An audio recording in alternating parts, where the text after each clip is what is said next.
Kailangan ba talaga nakasuot ng ganito? Ano ka ba naman, Chip? Nasa Infinity Cosverse PH tayo. Siyempre, kailangan naka-costume tayo. Kung hindi, tayo lang yung mukhang suspect dito. Sino ba kasi itong pinasuot mo sa akin? Chip, maangas yan. Si Amihan yan. Sino yun? Basta, asawa ni Wantok. Sino si Wantok? Tall, dark, and handsome yun, Chip.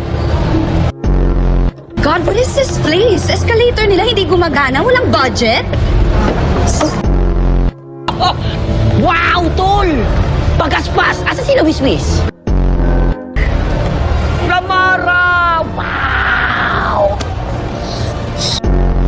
Lamara! Favorite ka yung character mo! Congrats! Sure! Okay. Pa-picture po kami! Kami. Nice! Sa akin! Akin na po. Hey guys! Totoo mo ba? Ano mo kulang kabal? Ayaw naman!